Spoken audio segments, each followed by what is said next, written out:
Whitlock and Marcellus Wiley weekdays at 3 p.m. Eastern on FS1 and the Fox Sports app.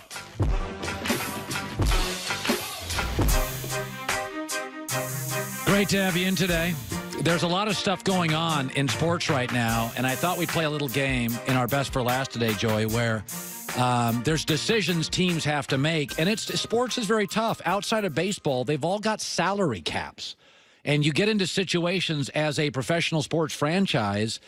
You're not just getting rid of bad players. You're not just getting rid of mediocre players. You're often in a situation where, I mean, the Raiders are like, we got to get rid of a Hall of Fame player in Khalil Mack, and because we can't pay Derek Carr and Khalil Mack and Amari Cooper. So that's sports in general, and it's uncomfortable. And I was talking about the Cowboys and Ezekiel Elliott. So I'm going to play. Let's do press conference sound effects today. I'm going to be a general manager, Joy, of 4 franchises. All right, Colin, you're now the general manager of the Cowboys. Okay. All right. There you go. Okay, fit the part. Do you think your organization should pay Zeke the big bucks or consider trading him? My feeling, general managers often wear the team hat around the facilities. Yes. My feeling is it is bad judgment 2 years out to be asking for a contract extension. This is my problem with Zeke. Okay, 2 years out and you're asking for it. Now, time out. You sign that contract. I understand you're a running back. He's got 1,500 carries, college to pro. They have 7 great young players. Cowboys over the weekend, we were told we had the best young players. I'm going to strongly consider trading Ezekiel Elliott. We used to have a coach here named Jimmy Johnson. Jimmy Johnson did it with Herschel Walker. I will call teams around the league. If I can get 2 first-round picks and a marginal backup back, we drafted another running back this year, I'll trade Zeke. Okay, a little switch up here. You're now the general manager of the Chargers. All right, there's a report that running back Melvin Gordon wants a new contract at market value, and if he doesn't get it, he's going to demand a trade. How should your organization handle this situation? Well, first of all, we moved up to get him, so we liked him.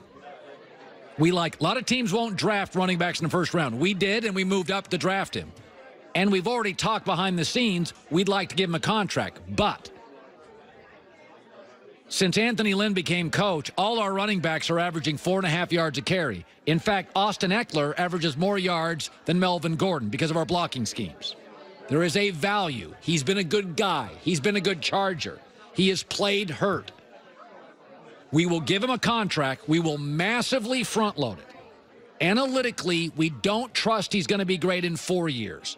We're pretty sure he's got 2 more great years. So I'm going to sign him. He's been a good Charger. He's stayed out of trouble. He's been great in the locker room. He's been totally dependable, unlike the Zeke in Dallas. So, and by the way, he's only a year out. It is reasonable for a running back who's been a workhorse to ask for it. So we're going to sign Melvin. We're going to front-load it, try to get a better deal than he wants, but we'll re-sign him.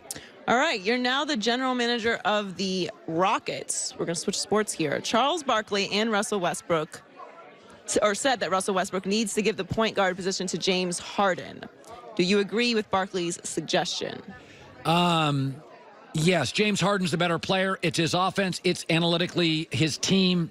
This is James Harden's team. I think we have a problematic situation that's not ideal with any coach, but we already fired Mike D'Antoni's staff. I would give him a golden parachute contract. We appreciate your service. There's too many people in the building that don't believe in D'Antoni, and you have to make Westbrook and Harden work. Those guys have to believe that a coach is secure, and they don't buy that with D'Antoni. So I've got a passive-aggressive coach on the last year of his contract in an untenable, potentially, situation with 2 ball-centric guards. I'm going to have to fire D'Antoni, call Ty Lue, a more confrontational coach, give him a 4-year deal to empower Ty Lue. Therefore, the players know they may move us as well as the coach. I'm going to have to fire my coach. Finally, you're now the general manager of the Thunder. You know the situation there. Reports are saying your team is looking to trade Chris Paul to a contender. How are you planning on handling that situation? We don't have any interest long-term with Chris Paul. By the way, this goes This hat goes perfectly with my gray hair and my old Bob Parker face. Or Bob Barker face. Actually, we're in a very unique situation. We're not looking to win games now. For the next 2 years, we kind of like to be bad because we want lottery picks. What I want is to figure out a star to build around for those lottery picks. So I'm not going to waste time here. I've got, in the next, 7 years, 12 first-round picks. I'm going to move 5 of them. Jerry West just showed you. Draft picks are 18-year-olds. If you hit on 50%, you're great. What I want the next 2 years are lottery picks and a star to build around. Who's my star? I go to Philadelphia, and I say, here's 5 first-round picks. Give me Ben Simmons. I can find maybe another guy to do it. What I have to do is identify the face of my franchise. It's not Chris Paul.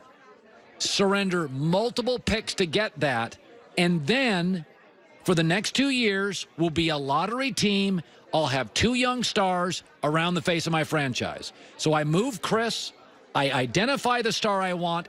It's Ben Simmons. I call Philadelphia, and I give them up to 5 first-round picks, and Chris Paul eat the contract. By the way, they have got size but need more shooters. There's more shooters coming out of college the next several years. Philadelphia can fix that problem. That's the move I'd make. I love that. As a general manager. I will say this. I'm not a hat-wearing guy. NBA does very good with hats. That was the best hat out of those 4. Yeah. Rockets have strong identity. They have good logos and stuff. Yeah. Very nice. All right, there we go. Those are tough decisions there. Those are very tough decisions. Now, and by the way, Melvin Gordon's not as good as Zeke, but Melvin Gordon's been good in the room, has not been a pain in the you-know-what. Well, and he's only a year out from his contract. And listen, I'll listen to players in these positions that say, man, can we rework it? All I have to do with Melvin, I'm going to front load it. I'm going to pay him a ton for 2 years. I'm going to say, I'm going to guarantee you a ton of money. You're going to be rich forever. I'm not going to pay a ton in the back end. You got to be good to us. I'll pay you big early. You're going to be on the. We're going to win this contract year 4. You got to be okay with that. But I do think with Zeke, I think the off-field stuff, Joy, it's a real difference maker for me. I'm not going to live with that stuff. I can't do it.